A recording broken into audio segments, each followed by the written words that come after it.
Parashurama theme park ಪ್ರವಾಸೋದ್ಯಮದ ಮುಖಾಂತರವಾಗಿ ಕಾರ್ಕಳವನ್ನು ಬೆಳಗಬೇಕಿತ್ತು. ಆದರೆ ಕಾಂಗ್ರೆಸ್ನ ಈ ದ್ವೇಷ ರಾಜಕಾರಣದ ಮುಖಾಂತರವಾಗಿ ಇವತ್ತು ಪಾಳು ಬಿದ್ದಿದ್ದ ಪರಿಸ್ಥಿತಿಗೆ ಬಂದಿದೆ. ಏನು ಪರಶುರಾಮ ಥೀಮ್ ಪಾರ್ಕ್ ಪಾಳು ಬಿದ್ದಿದೆ, ಅದರ ಕ್ರೆಡಿಟ್ ಹೋಗೋದು ಕಾಂಗ್ರೆಸ್ಸಿಗೆ. ಈ ಫೈಬರ್ ಗ್ಯಾಂಗ್ ಏನಿದೆ, ಪ್ರಾರಂಭದಿಂದ ಸುಳ್ಳನ್ನು ಹೇಳುವ ಮುಖಾಂತರವಾಗಿ ಕಾರ್ಕಳದಲ್ಲಿ ಜನರ ದಿಕ್ಕನ್ನು ತಪ್ಪಿಸುವ ಕೆಲಸವನ್ನು ಮಾಡ್ತಾ ಇದೆ. ಏನು 2023ರಲ್ಲಿ DC ಅವರು ಪರಶುರಾಮನ ಮೂರ್ತಿಯ ಸ್ವಲ್ಪ ಬದಲಾವಣೆ ಮಾಡಬೇಕು, ಅದನ್ನು ನಿಲ್ಲಿಸಿದ ಸಂದರ್ಭದಲ್ಲಿ ಪ್ರಾರಂಭ ಮಾಡಿದಂಥ ಈ ಫೈಬರ್ ಗ್ಯಾಂಗ್ ಇವತ್ತಿನ ತನಕ ಜನರನ್ನು ದಿಕ್ಕಿಗೆ ತಪ್ಪಿಸುವ ಕೆಲಸವನ್ನು ಮಾಡ್ತಿದೆ. ಮೊದಲಿಗೆ ಕಾಮಗಾರಿ ಪ್ರಾರಂಭ ಆಗುವಾಗ ಮಣ್ಣನ್ನು ಹಾಕಿ ಅಲ್ಲಿ ಅಡ್ಡ ಮಾಡುವಂಥ ಕೆಲಸವನ್ನು ಮಾಡಿತ್ತು. ನಂತರ ದಿನಗಳಲ್ಲಿ ಭ್ರಷ್ಟಾಚಾರ ಆಗಿದೆ ಎನ್ನುವ ಆರೋಪ ಮಾಡಿತ್ತು. ಮೊನ್ನೆ ಅಲ್ಲಿ ಕಳವಾದಾಗ ಅದನ್ನು ಕಳವು ಮಾಡಿದ್ದು ಶಾಸಕ ಎನ್ನುವ ಹೇಳಿಕೆಯನ್ನು ಈ ಫೈಬರ್ ಗ್ಯಾಂಗ್ ಕೊಟ್ಟಿತ್ತು. ಕಳವಾದ ಮರುದಿವಸವ ಅದೇ ದಿವಸ ಇರಬೇಕು. ಮುನಿಯಾಲ್ ಉದಯ್ ಕುಮಾರ್ ಶೆಟ್ಟಿ ಅವರು ಇದನ್ನ ನೇರವಾಗಿ ಶಾಸಕರ ಮೇಲೆ ಆರೋಪ ಮಾಡ್ತಾರೆ. ಈ ಕಳವು ಏನಿದ್ರು ಸುನೀಲ್ ಕುಮಾರ್ ಅವರು ಮಾಡಿದ್ರು ಅಂತ ಹೇಳ್ತಾರೆ. ಸುಭದ್ರಾವ್ ಕೂಡ ಅದನ್ನು ಆರೋಪ ಮಾಡ್ತಾರೆ.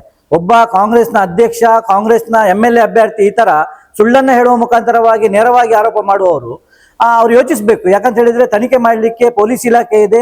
ಯಾರು ಅದನ್ನು ಕದ್ದಿದ್ದಾರೆ, ಅದನ್ನು ಕದ್ದಿದ್ದ ಅವರನ್ನ ಆರೋಪಿಗಳನ್ನು ಹಿಡುವ ಕೆಲಸ ಪೊಲೀಸ್ ಇಲಾಖೆ ಮಾಡ್ತದೆ. ಆದ್ರೆ ಏಕೈಕಿ ಸುಳ್ಳುಗಳ ಮಹಾಪುರವನ್ನು ಹೇಳುವ ಮುಖಾಂತರವಾಗಿ ಜನರ ದಿಕ್ಕನ್ನು ತಪ್ಪಿಸುವಂತ ಕೆಲಸ ಕಾಂಗ್ರೆಸ್ನ ಫೈಬರ್ ಗ್ಯಾಂಗ್ ಮಾಡ್ತಾ ಇದೆ.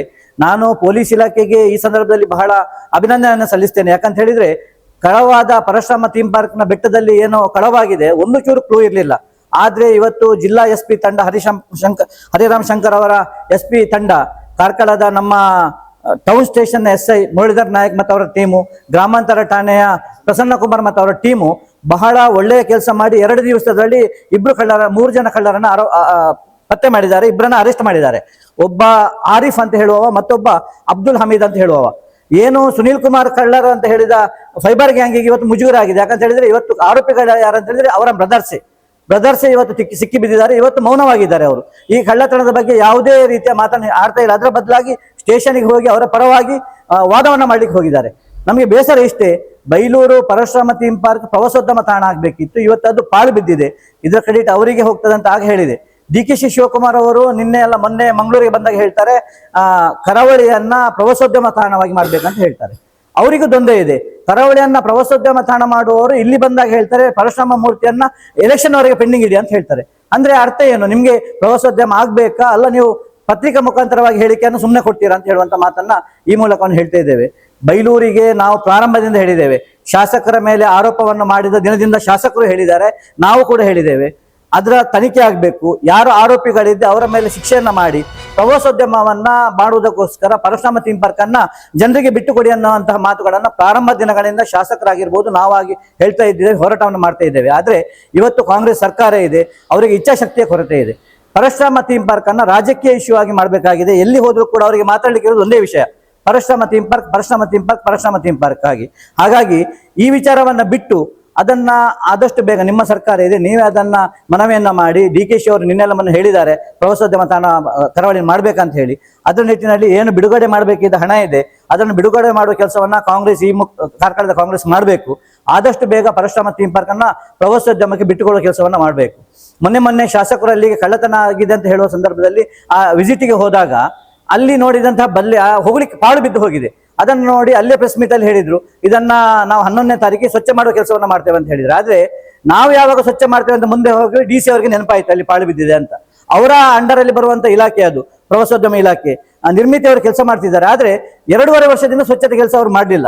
ಮೊನ್ನೆ ನಾವು ಮಾಡ್ತೇವೆ ಅಂತ ಹೇಳುವಾಗ ಸ್ವಚ್ಛತೆ ಮಾಡಿದ್ರು. ಈಗ ನಾವು ಸಾಂಸ್ಕೃತಿಕ ಕಾರ್ಯಕ್ರಮ ಮಾಡ್ತೇವೆ ಅಂತ ಹೇಳುವಾಗ ಅಲ್ಲಿ ನಿರ್ಬಂಧವನ್ನು ಹಾಕುವಂತ DC ಅವರು ಮಾಡಿದ್ದಾರೆ. ನಾನು DC ಅವರಿಗೆ ಈ ಮುಖಾಂತರವಾಗಿ ಮನವಿಯನ್ನು ಮಾಡ್ತೇನೆ, ನಿಮ್ಗೂ ಕೂಡ ಬದ್ಧತೆ ಬೇಕು. ಸರ್ಕಾರದ ಜೊತೆ ನೀವು ಕೈ ಜೋಡಿಸಬಾರ್ದು. ಯಾಕಂತ ಹೇಳಿದ್ರೆ ನೀವು ಒಂದು ಸಪರೇಟ್ ಇಲಾಖೆ. ಪರಶುರಾಮ ಥೀಮ್ ಪಾರ್ಕ್ ಪ್ರವಾಸೋದ್ಯಮ ಬಂದ್ರೆ ಉಡುಪಿ ಜಿಲ್ಲೆಗೆ ಹೆಸರಾಗ್ತದೆ. ಉಡುಪಿ ಜಿಲ್ಲಾದ್ಯಂತ ಇರುವಂತಹ ಪ್ರವಾಸ ತಾಣಗಳಲ್ಲಿ ಪರಶುರಾಮ ಥೀಮ್ ಪಾರ್ಕ್ ಕೂಡ ಒಂದು. ಇಲ್ಲಿ ಕೂಡ ನಮಗೆ ಆದಾಯ ಬರುವಂತಹ ಸೋರ್ಸಸ್ ಇದೆ. ಹಾಗಾಗಿ ಇದನ್ನು DC ಅವರು ಆದಷ್ಟು ಬೇಗ ಬಿಟ್ಟುಕೊಡುವ ಕೆಲಸವನ್ನ ಮಾಡಬೇಕು. ಏನು ಫೈಬರ್ ಗ್ಯಾಂಗ್ನವರು ಇವತ್ತು ನಮ್ಮ ಮೇಲೆ ಆರೋಪವನ್ನು ಮಾಡ್ತಿದ್ದಾರೆ. ನಾವು ನಿಮ್ಗೆ ಹೇಳ್ತಿದ್ದೇವೆ, ನೀವು ಯಾವ ರೀತಿಯಾಗಿ ಕೆಲಸವನ್ನ ಮಾಡ್ತಿದ್ದೀರಿ ಕಾರ್ಕಳ ತಾಲೂಕಿನಲ್ಲಿ? ನಿಮ್ಮ ಕಾಮಗಾರಿ ಎಷ್ಟು ಒಳ್ಳೆದಿದೆ. ಎಲ್ಲ ಕಡೆಯಲ್ಲಿ ನಿಮ್ಮ ಕಾಮಗಾರಿಗಳ ಬಗ್ಗೆ ಧ್ವನಿ ಎತ್ತಾ ಇದ್ದಾರೆ. ಹಾಗಾದ್ರೆ ನಾವು ಹೇಳ್ಬೋದಲ್ಲ, ನೀವು ಕೂಡ ಕಳಪೆ ಕಾಮಗಾರಿ ಮಾಡ್ತಿದ್ದೀರಿ ಅಂತ ಹೇಳಿದ್ರೆ. ನಮ್ಮ ಶಾಸಕರು ಕಳಪೆ ಕಾಮಗಾರಿ ಮಾಡ್ತಾರೆ ಅಂತ ಹೇಳಲಿಕ್ಕೆ ನಮ್ಮ ಶಾಸಕರು ಕಾಂಟ್ರಾಕ್ಟ್ ಅಲ್ಲ, ಅವರು ಕಾಂಟ್ರಾಕ್ಟ್ನ ಉದ್ಯಮವನ್ನು ಮಾಡುವುದಿಲ್ಲ. ಆದ್ರೆ ನೀವು ಅದನ್ನು ಹೇಳುವಾಗ ಯೋಚಿಸಬೇಕು. ಕಳಪೆ ಕಾಮಗಾರಿ ಮಾಡುವಾಗ ಯಾವ ರೀತಿ ಕಳಪೆ ಕಾಮಗಾರಿ ಆಗಿದೆ ಅನ್ನುವಂಥದ್ದು ನೀವು ಹೇಳಬೇಕು. ಮೂರ್ತಿಯ ಒಂದು ವೇಳೆ ತನಿಖೆ ಮಾಡುವುದಾದ್ರೆ ಮೂರ್ತಿಯ ತನಿಖೆಯನ್ನು ನೀವು ಮಾಡಿ, ತೊಂದರೆ ಇಲ್ಲ, ಕೋರ್ಟಲ್ಲಿ ಇದನ್ನು ನೀವು ಮಾಡಿಸಿಕೊಂಡು ಹೋಗಿ. ಪರಶುರಾಮ ಥೀಮ್ ಪಾರ್ಕ್, ಆ ಥೀಮ್ ಪಾರ್ಕ್ ಅಂತ ಹೇಳಿದ್ರೆ ಅಲ್ಲಿ ಆಡಿಟೋರಿಯಂ ಇದೆ, ಪರಶುರಾಮನ ಜೀವನ ಚರಿತ್ರೆ ಇದೆ, ಮೇಲೆ ಹೋದಾಗ 360 ಡಿಗ್ರಿ ವ್ಯೂ ಇದೆ, ಅದನ್ನು ನೋಡುವಂತಹ ಜನರು ಬರ್ತಾರೆ. ಅದಕ್ಕೋಸ್ಕರ ಪರಶುರಾಮ ಥೀಮ್ ಪಾರ್ಕ್ ಅನ್ನ ಜನರಿಗೆ ಆದಷ್ಟು ಬೇಗ ಬಿಟ್ಟುಕೊಡುವ ಕೆಲಸವನ್ನು ಮಾಡಬೇಕು. ಬರುವ ವರ್ಷ ಇದರಲ್ಲಿ ಕಾರ್ಕಳದಲ್ಲಿ ಮತ್ಸ್ಯಾಭಿಷೇಕ ಇದೆ, ದೇಶದಾದ್ಯಂತ ಪ್ರವಾಸಿಗರು ಕಾರ್ಕಳಕ್ಕೆ ಬರ್ತಾರೆ. ಆ ಸಂದರ್ಭದಲ್ಲಿ ಪರಶುರಾಮ ಥೀಮ್ ಪಾರ್ಕ್ ಅನ್ನು ನೋಡ್ಲಿಕ್ಕೂ ಒಂದಷ್ಟು ಜನ ದೇಶದಿಂದ ಬರ್ಲಿಕ್ಕಿದ್ದಾರೆ. ಅವರಿಗೆ ಅದನ್ನ ಆಗುವಂತ ಕೆಲಸವನ್ನ ನೀವು ಮಾಡಿಸಿ ಕೊಡ್ಬೇಕು ಅಂತ ಹೇಳುವಂತ ಮಾತನ್ನು ಹೇಳ್ತಾ, ನಮ್ಗೆ ವಿಷಯ ಇರೋದು ಇಷ್ಟೇ, ಸೈಬರ್ ಗ್ಯಾಂಗ್ ಇನ್ನು ಮುಂದೆ ಆದ್ರೂ ಸುಳ್ಳನ್ನು ಹೇಳುವ ಕೆಲಸವನ್ನು ಬಿಟ್ಟು ಬಿಡಬೇಕು. ಸುಳ್ಳಿನ ಕಂತೆಯನ್ನ ಮಾಡುವುದರ ಮುಖಾಂತರವಾಗಿ ಜನರ ದಿಕ್ಕನ್ನು ತಪ್ಪಿಸುವ ಕೆಲಸವನ್ನು ಮಾಡಬೇಡಿ. ಆರೋಪಿಗಳಿಗೆ ಬೆಂಬಲವನ್ನು ನೀಡುವಂತ ಕೆಲಸವನ್ನು ನೀವು ಮಾಡ್ಲಿಕ್ಕೆ ಹೋಗಬೇಡಿ. ಯಾಕಂತ ಹೇಳಿದ್ರೆ ಇನ್ನು ಮುಂದೆ ಆದ್ರೆ ಪರಶುರಾಮ ಥೀಮ್ ಪಾರ್ಕ್ ಆದಷ್ಟು ಬೇಗ, ಈಗ ನಮ್ಗೆ ಗೊತ್ತಿದ್ದ ಹಾಗೆ ಈಗ ಉಪವಾಸವನ್ನು ಮಾಡ್ತೇವೆ ಅಂತ ಹೇಳುವಂತ ಮುತಲಿಕ್ನ ಟೀಮ್ ಅವರು ಇವತ್ತು ಹೇಳಿಕೆಯನ್ನು ಕೊಟ್ಟಿದ್ದಾರೆ. ಅಭಿನಂದನಾರ್ಹ. ಯಾಕಂತ ಹೇಳಿದ್ರೆ ಅವ್ರು ಇದಕ್ಕಿಂತ ಮೊದಲು ಹೇಳಬೇಕಿತ್ತು, ಉಪವಾಸವನ್ನು ಕುತ್ಕೊಳ್ಬೇಕಿತ್ತು. ಯಾಕಂತ ಹೇಳಿದ್ರೆ ಈಗ ಅಲ್ಲಿ ಅವ್ಯವಹಾರವಾದ್ದಲ್ಲ, ಕಾರ್ಯಕ್ರಮ ಕೆಲಸ ಆಗ್ತಾ ಇಲ್ಲ. 2 ವರ್ಷದಿಂದ ಏನೇ ಒಂದು ಕೆಲಸ ಆಗ್ತಾ ಇಲ್ಲ.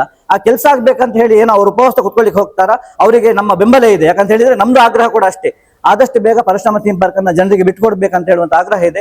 ಅದನ್ನು ಮಾಡುವ ಕೆಲಸ ಫೈಬರ್ ಗ್ಯಾಂಗ್ ಆದಷ್ಟು ಬೇಗ ಮಾಡ್ಲಿ ಅಂತ ಹೇಳಿ ಈ ಮೂಲಕವಾಗಿ ನಾವು ಹೇಳಿಕೆ ಬಯಸ್ತೇವೆ. ಪ್ರವಾಸೋದ್ಯಮವನ್ನ ಅಭಿವೃದ್ಧಿಗೊಳಿಸಬೇಕೆನ್ನುವಂತಹ ನಿಟ್ಟಿನಲ್ಲಿ ಕಾರ್ಕಳದ ಶಾಸಕರು ಮಾನ್ಯ ಸುನೀಲ್ ಕುಮಾರ್ ಅವರು ಕನ್ನಡ ಸಂಸ್ಕೃತಿ ಇಲಾಖೆಯ ಸಚಿವರಾಗಿದ್ದಂತಹ ಸಂದರ್ಭದಲ್ಲಿ ಅವರೊಂದು ಮಹತ್ವಾಕಾಂಕ್ಷೆಯ ಕನಸಿನ ಯೋಜನೆ ಸುಮಾರು 11.05 ಕೋಟಿ ರೂಪಾಯಿ ವೆಚ್ಚದಲ್ಲಿ ಆ ಕಾಮಗಾರಿಯ ಅನುಷ್ಠಾನವನ್ನು ಪ್ರಾರಂಭ ಮಾಡಿದರು. ಆರಂಭ ಮಾಡಿದ ದಿನಗಳಲ್ಲಿ ಯಾವುದೇ ಅಪಸ್ವರ ಎತ್ತದಂತಹ ಕಾಂಗ್ರೆಸ್ ನಾಯಕರುಗಳು ಆ ನಂತರ ದಿನಗಳಲ್ಲಿ ಬಂದಂತಹ ಚುನಾವಣೆಯಲ್ಲಿ ಸೋತ ಅಭ್ಯರ್ಥಿ ಹತಾಶಾ ಭಾವನೆಯಿಂದ ದಿನವೊಂದಕ್ಕೆ ಒಂದೊಂದು ರೀತಿಯ ಹೇಳಿಕೆಗಳನ್ನು ಕೊಡುವಂತಹ ಪ್ರಸಂಗವನ್ನು ಕಾರ್ಕಳದ ಎಲ್ಲ ನಾಗರಿಕರು ಗಮನಿಸ್ತಾ ಇದ್ದಾರೆ. ಆರಂಭದ ದಿನಗಳಲ್ಲಿ ಆ ಮೂರ್ತಿ ಸರಿಯಿಲ್ಲ, ಫೈಬರ್ ಎನ್ನುವಂತಹ ಮಾತನಾಡಿದ್ರಿ. ಆನಂತರ ಏನ್ ಹೇಳಿದ್ರಿ? ಫೈಬರ್ ಅಲ್ಲ, ಅದು ಕಂಚು ಅಲ್ಲ, ತಾಮ್ರ ಅಂತ ಹೇಳಿದ್ರಿ. ಈ ರೀತಿಯ ವಿರೋಧಾಭಾಸದ ಹೇಳಿಕೆಯನ್ನು ಕೊಡುವಂತಹ ಉದಯಕುಮಾರ್ ಶೆಟ್ಟಿ ಮತ್ತು ಬಳಗದವರು ಇದೀಗ ಅವರ ಏನು ಕಾರ್ಯಕ್ರಮ ಅಂತ ಹೇಳಿದ್ರೆ, ಸತತವಾಗಿ ಕಳೆದ 1.5-2 ವರ್ಷಗಳಿಂದ ಶಾಸಕರನ್ನ ನಿಂದನೆ ಮಾಡುವುದು, ಆ ನಂತರ ಪುಕ್ಕಟೆ ಪ್ರಚಾರವನ್ನು ಪಡೆದುಕೊಳ್ಳುವುದು. ಅವರ ಉದ್ದೇಶ ಏನಂತ ಹೇಳಿದ್ರೆ, ಯಾವುದೇ ಯೋಜನೆಯಲ್ಲಿ ಅನುಷ್ಠಾನದ ಸಂದರ್ಭದಲ್ಲಿ ಏನಾದರೂ ವ್ಯತ್ಯಯ ಆದರೆ ಅದನ್ನು ತನಿಖೆ ಮಾಡುವಂತಹ ಬಾಡಿ ಇದೆ, ತನಿಖೆ ಮಾಡುವಂತಹ ವ್ಯವಸ್ಥೆ ಇದೆ.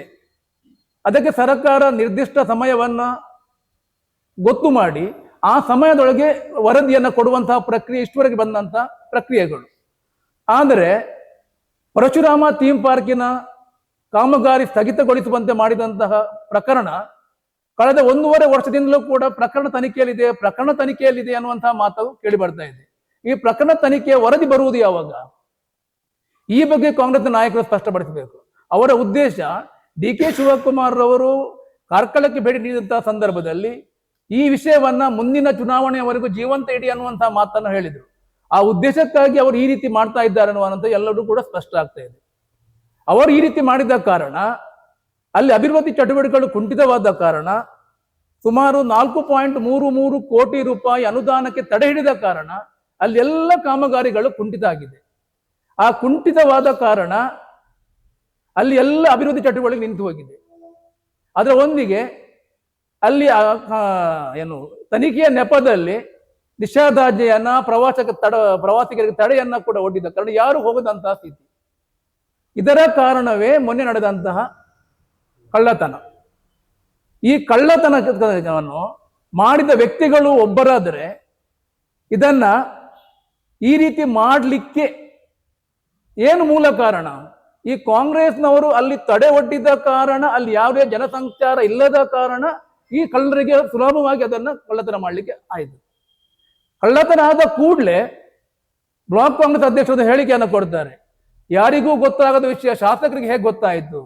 ಸ್ವಾಮಿ, ಶಾಸಕರು ಇಡೀ ಕಾರ್ಕಳದ ಪ್ರತಿನಿಧಿ, ಕಾರ್ಕಳದಾದ್ಯಂತ ಇರುವಂತಹ ಎಲ್ಲ ಮನೆಯ ಜನರು, ಅವರ ಮನೆಯವರು, ಅವರಿಗೆ ಮಾಹಿತಿಯನ್ನು ಕೊಡೋರು ತುಂಬಾ ಜನ ಇದ್ದಾರೆ. ನೀವು ಸೋತವರೇ ಎಲ್ಲೆಲ್ಲಿ ಹೋಗಿ ನೀವು ಪತ್ರಿಕಾ ಹೇಳಿಕೆಯನ್ನ ಕೊಡ್ತೀರಿ.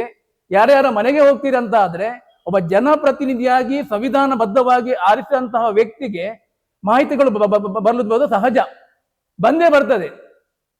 ಬಂದ ಕೂಡಲೇ ಕಾನೂನುಬದ್ಧವಾಗಿ ಯಾರಿಗೆ ತಿಳಿಸಬೇಕು ಅವರಿಗೆ ತಿಳಿಸಿದ ನಂತರವೇ ಶಾಸಕರು ಅದನ್ನ ಅವರ ಟ್ವಿಟರ್ನಲ್ಲಿಯ ಅವರ ಮಾಹಿತಿಯನ್ನು ಹೊರಗೆ ಹಾಕಿದ್ದಾರೆ ಹೊರತು ಏಕಾಏಕಿಯನ್ನು ಮಾಡಲಿಲ್ಲ.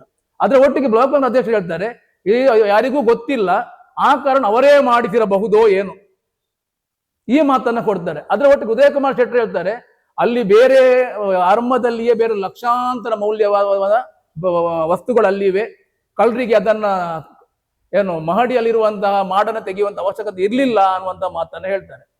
ಅದ್ರ ಅರ್ಥ ಏನಂತ ಹೇಳಿದ್ರೆ ಇವರಿಗೆ ಗೊತ್ತಿತ್ತು ಕಳ್ಳತನ ಯಾರು ಮಾಡ್ತಾರೆ ಅನ್ನುವಂಥ ವಿಷಯ ಇವರಿಗೆ ಗೊತ್ತಿತ್ತು, ಪೂರ್ವದಲ್ಲಿ ಗೊತ್ತಿತ್ತು. ಆ ನಂತರ ನಮ್ಮ ಸಂಘ ಪರಿವಾರದ ಒಂದಿಬ್ಬರು ಮಕ್ಕಳ ಮೇಲೆ ಕೂಡ ಆರೋಪವನ್ನು ಮಾಡಿ ಶುರು ಮಾಡಿದ್ರು. ಈಗ ಪ್ರಸ್ತುತ ಕಳ್ಳರು ಯಾರು ಅನ್ನುವುದನ್ನ ಪೊಲೀಸರವರು ಒಳ್ಳೆಯ ರೀತಿಯಲ್ಲಿ ಚಾಣಾಕ್ಷರವನ್ನು ಹಿಡಿದು ಜೈಲಿಗಟ್ಟಿದ್ದಾರೆ. ನ್ಯಾಯಾಲಯ ಕೂಡ ಕೊಟ್ಟಿದ್ದಾರೆ, ಅವರನ್ನು ಪೊಲೀಸ್ ಕಸ್ಟಡಿಗೆ ತಗೊಂಡಿದ್ದಾರೆ. ಈ ಸಂದರ್ಭದಲ್ಲಿ ಮಾನ್ಯ ಉದಯಕುಮಾರ್ ಶೆಟ್ಟರು ಆ ನಂತರ ಬ್ಲಾಕ್ ಕಾಂಗ್ರೆಸ್ ಅಧ್ಯಕ್ಷರು ಏನು ಹೇಳಿಕೆಯನ್ನು ಕೊಡ್ತಾರೆ? ಅವರು ಯಾರನ್ನು ಬ್ರದರ್ಸ್ ಅಂತ ಹೇಳ್ತಾ ಇದ್ದಾರ ಆ ಬ್ರದರ್ಸ್ಗಳೇ ಅಲ್ಲಿ ಕಳ್ಳತನದಲ್ಲಿ ಸಿಕ್ಕಿಬಿದ್ದಾರೆ. ನಾವು ಬ್ರದರ್ಸ್ ಅಂತ ಹೇಳಿದ ಕೂಡಲೇ ನಿನ್ನೆ 1-2 ಜನ ಕಾಂಗ್ರೆಸ್ ನಾಯಕರುಗಳು ಪತ್ರಿಕೆ ಹೇಳಿಕೊಡ್ತಾರೆ ಯಾವುದೇ ಕ್ರಿಮಿನಲ್ ಚಟುವಟಿಕೆಗಳಿಗೆ ಜಾತಿ ಧರ್ಮ ದ್ವೇಷ ಇಲ್ಲ ಅಂತ. ಅದನ್ನ ಒಪ್ತೇವೆ. ಆದರೆ ಕ್ರಿಮಿನಲ್ ಚಟುವಟಿಕೆ ನಡೆದಂತಹ ಸಂದರ್ಭದಲ್ಲಿ ಭಾರತೀಯ ಜನತಾ ಪಾರ್ಟಿಯ ನಾಯಕರುಗಳು ಹೇಳಿಕೆ ಕೊಟ್ಟಂತಹ ಸಂದರ್ಭದಲ್ಲಿ ಆ ಧರ್ಮಕ್ಕೆ ಸೇರಿದವರು ನೀವು ನಮ್ಮ ಬ್ರದರ್ಸ್ ಅಂತ ಹೇಳ್ತೀರಂತ ಆದ್ರೆ ಯಾರನ್ನು ನಾವು ಹೇಳಿದ್ದು? ನಾವು ಯಾವುದೇ ಧರ್ಮದ ಪರವಾಗಿ ಅಥವಾ ಧರ್ಮದ ವಿರುದ್ಧವಾಗಿ ಅವನು ಹೇಳಿಕೆ ಕೊಡ್ಲಿಲ್ಲ. ಯಾರು ಕ್ರಿಮಿನಲ್ ಚಟುವಟಿಕೆಗಳಲ್ಲಿ ತೊಡಗಿಸಿಕೊಳ್ತಾರೋ ಅವರಿಗೆ ಪ್ರತ್ಯಕ್ಷವಾಗಿ ಪರೋಕ್ಷವಾಗಿ ಸಹಾಯ ಮಾಡ್ತಾರೋ ಅಂತಹ ವ್ಯಕ್ತಿಗಳಿಗೆ ನೀವು ಮಾತನ್ನ ಹೇಳ್ತಾ ಇದ್ದೇ ಹೊರತು ಯಾವುದೇ ಧರ್ಮದ ವಿರುದ್ಧ ನಮ್ಮ ಹೇಳಿಕೆ ಅಲ್ಲ. ಆ ಕಾರಣದಿಂದಾಗಿ ಮಾನ್ಯ ಉದಯಕುಮಾರ್ ಶೆಟ್ಟಿ ಅವರೇ, ಇನ್ನು ಮುಂದೆ ಹೇಳಿಕೆ ಕೊಡುವಂತಹ ಸಂದರ್ಭದಲ್ಲಿ ನಿಮ್ಮ ಪದ ಬಳಕೆಯಲ್ಲಿ ಸ್ವಲ್ಪ ನಿಗಾ ಇರಲಿ. ಕಳೆದ 50 ವರ್ಷಗಳ ರಾಜಕೀಯದಲ್ಲಿ ಕಾರ್ಕಳದಲ್ಲಿ ನಾವು ಗಮನಿಸ್ತಾ ಇದ್ದೇವೆ. 50 ವರ್ಷಗಳಲ್ಲಿ ಇಲ್ಲಿ ರಾಜ್ಯದ ಮುಖ್ಯಮಂತ್ರಿಯನ್ನ ಕಂಡಿದೆ ಈ ನಾಡು. ಆದ್ರೆ ಯಾವತ್ತೂ ಕೂಡ ಅವರು ಪದ ಬಳಕೆಯಲ್ಲಿ ವ್ಯತ್ಯಾಸ ಮಾಡಲಿಲ್ಲ. ಪದ ಬಳಕೆ ಯಾವತ್ತೂ ಕೂಡ ಸಭ್ಯತೆಯ ಗೆರೆ ದಾಟಲಿಲ್ಲ. ನೀವು ಏನು ಹತಾಶೆ ಭಾವನೆಯಲ್ಲಿ ಯಾವುದೇ ವಿಷಯಕ್ಕೆ ಸಂಬಂಧಪಟ್ಟ ಮಾತಾಡುವಂತಹ ಸಂದರ್ಭದಲ್ಲಿ ಶಾಸಕರನ್ನು ಅವಹೇಳನ ಮಾಡಬೇಕೆನ್ನುವಂತ ಏಕೈಕ ದೃಷ್ಟಿಕೋನದಿಂದ ಈ ರೀತಿ ಮಾಡ್ತೀರಿ ಅಂತ ಆದ್ರೆ ನಮಗೂ ಕೂಡ ಅದೇ ಪದಪ್ರಯೋಗ ಮಾಡಲಿಕ್ಕೆ ಗೊತ್ತಿದೆ. ನೀವು ಇದೇ ರೀತಿಯ ಪದಪ್ರಯೋಗಗಳನ್ನ ಮುಂದುವರೆಸಿದ್ರೆ ನಾವು ಅನಿವಾರ್ಯವಾಗಿ ನಾವು ಕೂಡ ಅದೇ ಪದಪ್ರಯೋಗವನ್ನ ನಿಮ್ಮ ಹಾಗೂ ನಿಮ್ಮ ಪಟಾಲಂನ ವಿರುದ್ಧ ಕೂಡ ಮಾಡುವುದು ಅನಿವಾರ್ಯವಾದಿತ್ತು. ಇದಕ್ಕೆ ಅವಕಾಶವನ್ನು ಕೊಡಬೇಡಿ ಅನ್ನುವಂತಹ ಮಾತನ್ನು ಹೇಳಿಕೊಂಡು ಈ ಪರಶುರಾಮ ಥೀಮ್ ಪಾರ್ಕಿಗೆ ನೀವೇನು ತಡೆ ಒಡ್ಡಿದ್ದೀರೋ ಆ ತಡೆಯನ್ನ ತೆರವುಗೊಳಿಸುವಲ್ಲಿ ನಮ್ಮೊಂದಿಗೆ ಕೈ ಜೋಡಿಸಿ ತನಿಖೆಗಳು ನ್ಯಾಯಯುತವಾಗಿ ಆಗ್ಲಿ, ಅದಕ್ಕೆ ನಾವು ಯಾವ್ದು ಅಡ್ಡ ಬರುವುದಿಲ್ಲ. ತನಿಖೆ ಅದರಷ್ಟೇ ಆಗ್ತದೆ. ಜನಸಂಪರ್ಕದನ್ನು ಮುಕ್ತಗೊಳಿಸಿ 4 ಜನ ಅಲ್ಲಿ ಬಂದು ಹೋಗ್ತಾ ಇದ್ದಾರೆ ಅಂತ ಆದ ಕೂಡಲೇ ಖಂಡಿತವಾಗಿಯೂ ಕೂಡ ಅಲ್ಲಿ ಇಂತಹ ಒಂದು ಅನೈತಿಕ ಚಟುವಟಿಕೆಗಳು ಅಥವಾ ಈ ರೀತಿಯ ಕಳ್ಳತನದ ಚಟುವಟಿಕೆ ಯಾವುದೂ ಕೂಡ ಆಗುವುದಿಲ್ಲ. ಆ ನಿಟ್ಟಿನಲ್ಲಿ ಎಲ್ಲ ಕಾಂಗ್ರೆಸ್ ನಾಯಕರುಗಳಲ್ಲಿ ಮತ್ತೊಮ್ಮೆ ವಿನಂತಿ ಮಾಡಿಕೊಳ್ತಾ ಇದ್ದೇನೆ, ಇದನ್ನ ಮುಕ್ತಗೊಳಿಸಿ, ಜನಸಾಮಾನ್ಯರು ಬರಲಿಕ್ಕೆ ಮುಕ್ತಗೊಳಿಸಿ, ಮಾತ್ರವಲ್ಲದೆ ಅಲ್ಲಿ ಚಟುವಟಿಕೆಗಳಿಗೆ ಆಗುವಂತೆ, ಅದು ಯಾವುದು ಸಾಂಸ್ಕೃತಿಕ ಚಟುವಟಿಕೆ ಆಗುವಂತೆ ಪೂರಕ ವಾತಾವರಣವನ್ನ ನಿರ್ಮಿಸುವ ನಿಟ್ಟಿನಲ್ಲಿ ಜಿಲ್ಲಾಡಳಿತಕ್ಕೆ ಒತ್ತಡ ಹಾಕಿ. ನಾವು ಕಳೆದ 1.5-2 ವರ್ಷದ ಅದೇ ಒತ್ತಡವನ್ನು ಹಾಕ್ತಾ ಇದ್ದೇವೆ.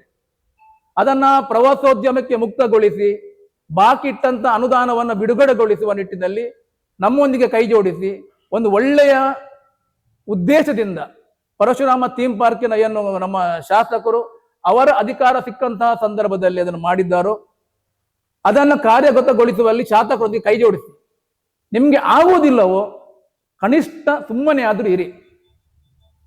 ವಿನಾಕಾರಣ ಕಾಲು ಕೆರೆದು ಬಾಯಿಗೆ ಬಂದಂತಹ ಮಾತಾಡಿದ್ರೆ ಖಂಡಿತವಾಗಿಯೂ ಕೂಡ ನಿಮ್ಮನ್ನು ಕಾರ್ಕಳದ ಜನತೆ ಕ್ಷಮಿಸುವುದಿಲ್ಲ ಅನ್ನುವಂತಹ ಮಾತನ್ನ ಹೇಳಿಕೊಂಡು ಮತ್ತೊಮ್ಮೆ ಆಗ್ರಹ ಪೂರ್ವಕವಾಗಿ ಕಾಂಗ್ರೆಸ್ನವರಿಗೆ ಹೇಳ್ತೇನೆ, ಈ ಕೇಂದ್ರವನ್ನ ಪ್ರವಾಸೋದ್ಯಮಕ್ಕೆ ಮುಕ್ತಗೊಳಿಸಿ ಆನಂತರ ತಡೆ ಹಿಡಿಯಲಾದಂತಹ ಅನುದಾನವನ್ನ ಬಿಡುಗಡೆಗೊಳಿಸಲು ಸಹಕರಿಸಿ ಅನ್ನುವಂತಹ ಮಾತನ್ನು ಹೇಳಿ, ಅದರ ಒಂದಿಗೆ ನಿಮ್ಮ ಏನು ಮುಂದಿನ ದಿನಗಳಲ್ಲಿ ನಿಮ್ಮ ಮಾತುಗಳು ಸಭ್ಯತೆಯ ಎಲ್ಲೆಯನ್ನ ಮೀರದಿರಲಿ.